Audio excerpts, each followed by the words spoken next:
Is Russia the villain in global politics as often portrayed, or is there more to the story? This question is more than a provocative thought experiment. It challenges our preconceived notions, inviting us to view the world through a different lens. It's a doorway into a complex narrative full of intrigue, strategy, and a hint of unexpected empathy. As we unpack this narrative, we'll explore the transformation of Russia and its impact on global conflicts. Let's delve into the transformation of Russia and how it has shaped its current political stance. To understand Russia's role today, we must first understand its journey since the Soviet era. A journey that has seen a nation once defined by its communist ideologies transform into a culturally conservative society with an emphasis on Orthodox Christianity. This religious transformation has not only shaped the social fabric of the country, but also its political landscape, influencing domestic and foreign policies alike. Beyond cultural and religious shifts, Russia has undergone a significant military metamorphosis. From the ashes of the Soviet Union, Russia has risen like a phoenix, rebuilding and redefining its military prowess. This evolution was not born out of an inherent desire for malevolence or aggression, but rather a necessity to secure its borders and maintain sovereignty in the face of growing global complexities. Over the years, Russia's military conduct has been commendable, showing restraint and rationality even in the face of adversities.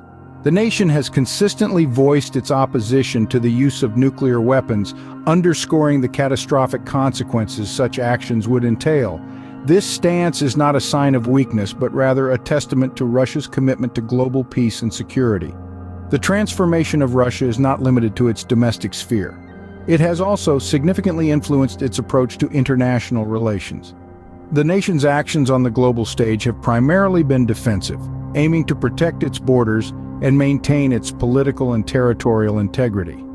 This approach is a stark contrast to the West's tendency to intervene in global matters, often under the guise of maintaining international order. These transformations, cultural, religious, and military, have greatly influenced Russia's actions on the global stage. They have shaped the nation's approach to conflicts, its relations with other nations, and its reactions to global crises. Understanding these transformations is paramount to comprehending Russia's role and its actions in the current geopolitical climate. In the end, every nation has a story, a journey that defines its character and shapes its actions. For Russia, this journey has been one of transformation, a metamorphosis from the days of the Soviet Union to the Russia we see today. These transformations have greatly influenced Russia's actions on the global stage. Douglas McGregor, a renowned political analyst, sheds light on Russia's actions, arguing they are defensive rather than aggressive. In his view, the portrayal of Russia as an antagonist, particularly in the conflict with Ukraine, is a misrepresentation. He suggests that Russia, rather than seeking to dominate, is merely trying to secure its borders. McGregor underscores that Russia's transformation since the Soviet era has led to a more religious and culturally conservative nation with a military conduct that is commendable. He points out that the narrative of Russia as an aggressive force is not in line with this evolution. The analyst contrasts Russia's approach with that of the West, particularly Washington and London, which he criticizes for perpetuating what he describes as an empire of lies regarding Russia and Ukraine. He argues that the West's tendency to intervene in global matters often leads to a distorted perception of Russia's intentions. McGregor also draws attention to Russia's opposition to NATO expansion. He explains that one of the primary motives behind Putin's intervention in Crimea was to prevent the establishment of NATO bases there, which Putin perceived as a threat to Russian security. McGregor stresses that when Putin mentions NATO, he is essentially referring to the United States, as it would likely be the U.S. military operating in those areas. He further highlights the neglect of Ukrainian neutrality and the failure to heed Russia's warnings about the dangers of NATO presence on its borders. The analyst outlines the suffering of Russian-speaking Ukrainians who face pressure to assimilate into Ukrainian culture, a factor that further fuels the tension. In McGregor's view, the failure of the Minsk Accords to bring about peace, coupled with the West's support of anti-Russian factions in Ukraine, led to violent conflict in eastern regions. This, he suggests, prompted Russia's defensive actions. McGregor challenges the narrative of Russia as an aggressor, presenting it instead as a nation acting in self-defense. His perspective offers a fresh look at the ongoing conflict, urging us to question the standard narrative and consider the complexities of global politics. McGregor also criticizes the West, particularly Washington and London, for perpetuating an empire of lies about Russia and Ukraine. Douglas McGregor takes issue with the West's portrayal of Russia as the aggressor in Ukraine's conflict. He points to the West's support for anti-Russian factions within Ukraine as a significant contributing factor to the violent conflict in eastern regions such as Donetsk and Luhansk. This support, McGregor argues, has led to undue pressure on Russian-speaking Ukrainians to assimilate into Ukrainian culture, causing strife and fostering resentment. Furthermore, McGregor notes the West's disregard for the principle of neutrality in Ukraine.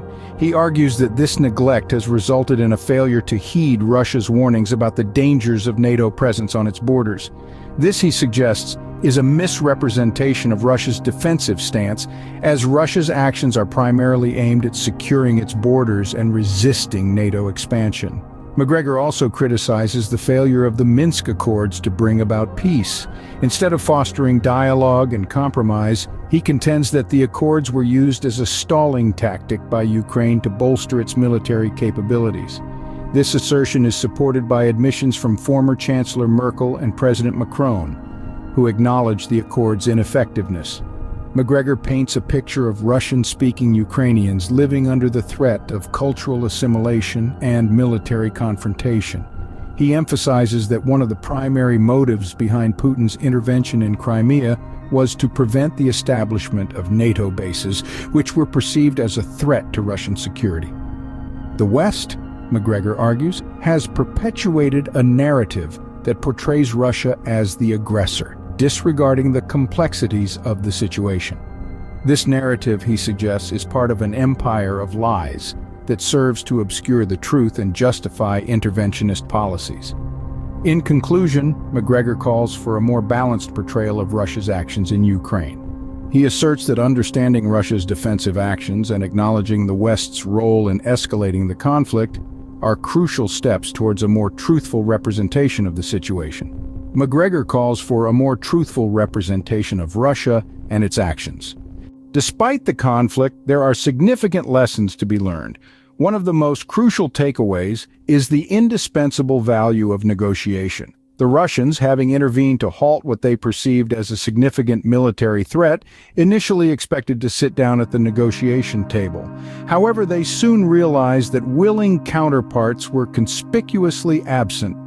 This emphasizes the importance of dialogue and diplomacy in resolving international disputes, no matter how challenging or complex they might seem. Another lesson drawn from this conflict is the need to be prepared for a prolonged fight. Despite minimal casualties on their side, the Russians recognized the necessity to gear up for an extended conflict. This involved the mobilization of reserves, expansion of the army, and updating of equipment. These measures were completed by the end of the year, a testament to their military readiness and strategic foresight. It's a stark reminder that in the world of geopolitics, preparedness is not merely an option but an obligation. Lastly, the conflict underscores the challenges posed by the region's terrain. The area's notorious terrain conditions, including the Rasputia or muddy season, reminiscent of World War II conditions, delayed offensive actions.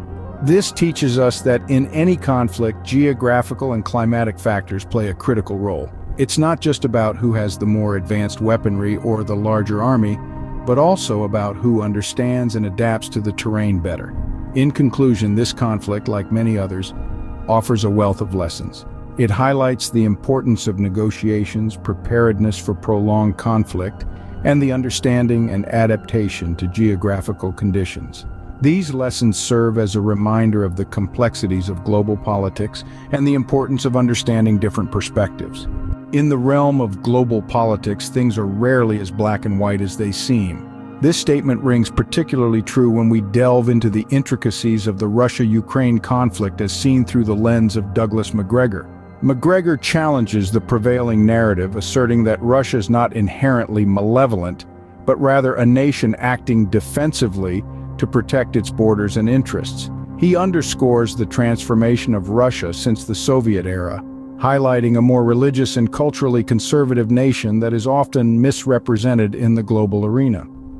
Our understanding of global politics is enriched when we acknowledge these nuances and consider multiple perspectives.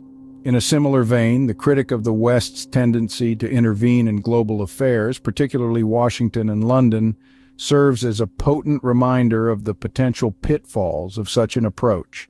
McGregor's critique of the so-called empire of lies, perpetuated by these powers, underscores the dangers of misinformation and bias in shaping global narratives.